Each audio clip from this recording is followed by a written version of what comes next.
Well, what is the difference between a Democrat and a socialist? I used to think there was a big difference. But what do you think it is?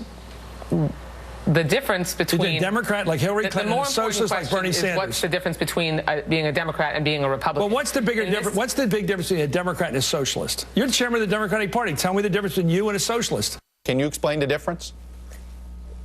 You know, Chuck, it's always fun to be interviewed by Chris Matthews, and I know that he enjoys that banter. The important distinction that I think we're going to be discussing, I'm confident we'll be discussing in this campaign, is the difference between Democrats and Republicans.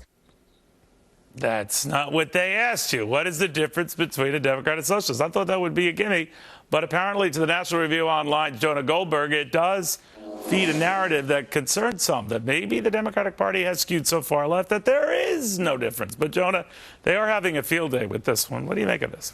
Well, look, it's just simply hilarious. Let's just get that out of the way.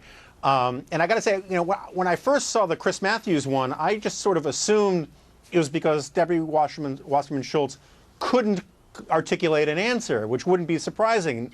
You know, she kind of has a thumbless grasp of political philosophy and ideology, and she often doesn't do very well explaining herself, and she was probably just, I thought she was just scared to try. But then, you know, if she follows up on Meet the Press, she had to be ready for the question. Yeah, you had a gotcha once. You don't want to revisit the gotcha. So gotchas happen all the time, to be fair, and they happen to, you know, Jeb Bush on the whole, would you know, go back and Iraq knowing what happened. So everyone is caught on these things, but you got to be ready the time it comes again, right?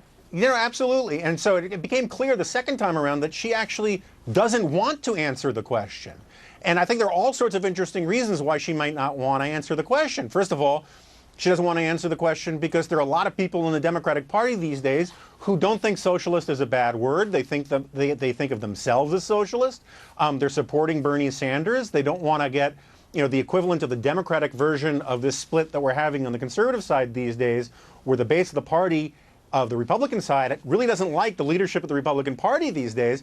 You don't want to get into such a situation where she invites this sort of Occupy Wall Street crowd and the Bernie Sanders crowd to think the same way about the Democratic leadership. Well, wait a minute. Are you saying then that socialists are a key base for the Democratic Party, young man?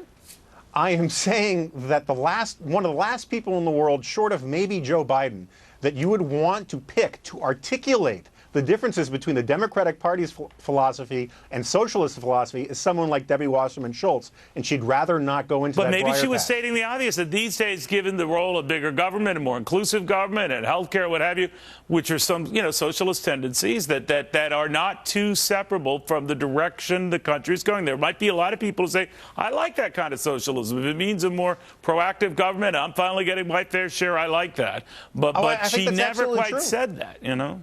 I think that's true. I think she's afraid to say that she's against social democracy or that there's a meaningful difference, because the rhetoric of a Bernie Sanders-style social democrat, socialist, and Barack Obama, certainly from 2008, and even Hillary Clinton when she's pandering to the base, these are very subtle distinctions. Which could explain why a Joe Biden emerges as an alternative to this extremism, maybe even explained in the role of the Democratic National Party chairwoman, to say nothing of the surge of Bernie Sanders, that he's sort of like a backup plan that would be acceptable in mainstream election, right? Yeah, although, you know, it would be, you would think, just even in this day and age, right, even so far left as we've moved in a lot of our politics, you would think that the head of the Democratic Party could at least throw out some boilerplate about how they don't want to seize the means of production, right, or that they don't want to nationalize all large industry. She couldn't even bring herself to say that. I was thinking of an answer she could have said, if you mean by socialism, do we care for people? Do we want to look after people? In other words, you could have like a BS-y response to it, I guess. By that definition, we're socialists. But we don't look at it that way. We look at it as compassionate human beings. There, I just said it for our next question. Right? I mean, Tony Blair had a great answer for that kind of stuff, and he called himself a socialist, but we also believe in the free market. We believe in entrepreneurialism. There are lots of ways to answer it. She's afraid to do any of them, which is incredibly telling. And then I'm thinking of one of his predecessors, I think Maggie Thatcher, eventually run out of other people's money to spend. Right?